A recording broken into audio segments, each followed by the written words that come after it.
2-3 പഴുത്ത ഏത്തപ്പഴം ഉണ്ടെങ്കിൽ വളരെ എളുപ്പത്തിൽ തയ്യാറാക്കാൻ പറ്റിയ ഒരു ഇലയടയാണ്. സ്കൂൾ വിട്ട് വരുന്ന കുട്ടികൾക്കൊക്കെ ഉണ്ടാക്കി കൊടുത്താൽ അവർക്ക് തീർച്ചയായും ഇഷ്ടപ്പെടും. അപ്പോൾ എൻ്റെ ചാനൽ ആദ്യമായി കാണുന്നവർ ദയവായി ഇതൊന്ന് സബ്സ്ക്രൈബ് ചെയ്ത് സപ്പോർട്ട് ചെയ്യണേ. വീഡിയോ ഇഷ്ടപ്പെട്ടാൽ ലൈക്ക് ചെയ്യണേ, ഷെയർ ചെയ്യണേ, കമൻറ്റ് ചെയ്യണേ. അപ്പോൾ ഉണ്ടാക്കിയാലോ.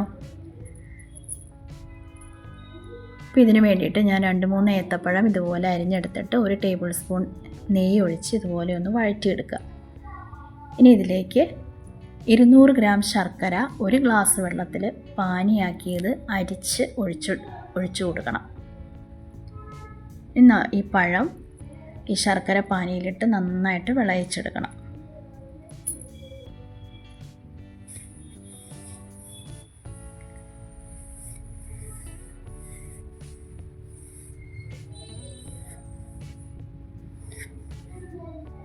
ഇനി അതിലേക്ക് 1 ടേബിൾ സ്പൂൺ ഏലക്ക പൊടിച്ചത് ഇട്ട് കൊടുക്കണം. അതും കൂടെ ചേർത്തിട്ട് നന്നായിട്ട് വിളയിച്ചെടുക്കുക.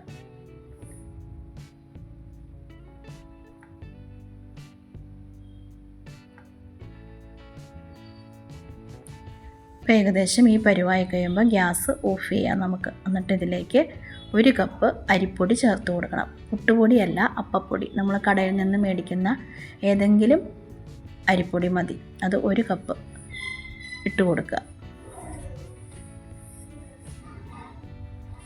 ഇത് നന്നായിട്ട് സ്പൂൺ വെച്ച് ഇളക്കി യോജിപ്പിക്കണം. ഇത് ഇളക്കി യോജിപ്പിക്കുന്ന സമയത്ത് 1 നുള്ള് ഉപ്പ് കൂടി ചേർക്കണം. നമുക്ക് ആ മധുരം ഒന്ന് ബാലൻസ് ചെയ്യാനായിട്ട് 1 ശകലം ഉപ്പ് കൂടി ചേർക്കണം. ഞാനിത് വീഡിയോ എടുക്കാൻ മറന്നുപോയതാണേ. ഇനി ഇത് നന്നായിട്ടൊന്ന് മിക്സ് ചെയ്യാൻ ചൂട് കുറച്ചും കൂടെ കുറഞ്ഞു കഴിയുമ്പോൾ കൈ വെച്ച് നന്നായിട്ട് മിക്സ് ചെയ്യണം. ഇനി നമുക്കിതിലേക്ക് 1 കപ്പ് തേങ്ങ ചിരകിയതും കൂടെ ഇട്ട് കൊടുത്തിട്ട് നല്ലോണം ഇളക്കി യോജിപ്പിക്കണം. എല്ലാ സ്ഥലത്തും തേങ്ങ ഒരുപോലെ ആവുന്ന രീതിയിൽ നമ്മൾ ഇളക്കി യോജിപ്പിക്കുക.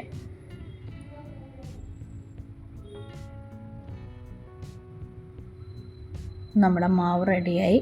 ഇത്രയേ ഉള്ളൂ പണി. ഇനി നമുക്ക് ഒരു വാഴയില എടുക്കാം. അത് വാട്ടിയെടുത്താൽ നമുക്ക് എളുപ്പത്തിൽ മടക്കിയെടുക്കാൻ പറ്റും. ഇതുപോലെ കുമ്പിൾ പോലെ ആക്കിയിട്ട് അതിലേക്ക് ഓരോ ഉരുളകളായിട്ട് നമ്മുടെ മാവ് വെച്ച് കൊടുക്കുക. എന്നിട്ടൊന്ന് പതുക്കെ പ്രസ് ചെയ്യുക. അപ്പോൾ നമുക്കൊരു ട്രയാങ്കിൾ ഷേപ്പിലേക്ക് കിട്ടും.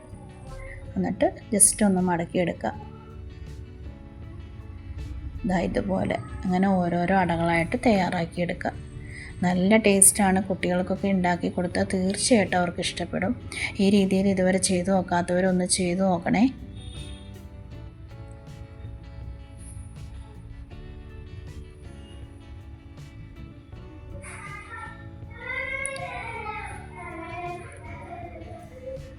നമ്മളെല്ലാ അടകളും റെഡിയാക്കി എടുത്തു. ഇനി നമുക്ക് ഒരു സ്റ്റീമറിൽ വെച്ച് ഒരു 15 മിനിറ്റ് നേരം മീഡിയം ഫ്ലെയിമിൽ ആവി കയറ്റിയെടുക്കണം. ഇപ്പോൾ അതാ നമ്മുടെ അടകളൊക്കെ നന്നായിട്ട് വെന്തിട്ടുണ്ട്. സൂപ്പർ ടേസ്റ്റാണ്, ഹെൽത്തിയാണ്. അപ്പോൾ ഇതുവരെ ചെയ്ത് നോക്കാത്തവർ തീർച്ചയായും ഒന്ന് ചെയ്ത് നോക്കൂ, ഇഷ്ടപ്പെടും. എൻ്റെ ചാനൽ ആദ്യമായി കാണുന്ന കൂട്ടുകാർ ദയവായി ഇതൊന്ന് സബ്സ്ക്രൈബ് ചെയ്ത് സപ്പോർട്ട് ചെയ്യണേ. വീഡിയോ ഇഷ്ടപ്പെട്ടാൽ ലൈക്ക് ചെയ്യണേ, ഷെയർ ചെയ്യണേ, കമൻറ്റ് ചെയ്യണേ. Thank you.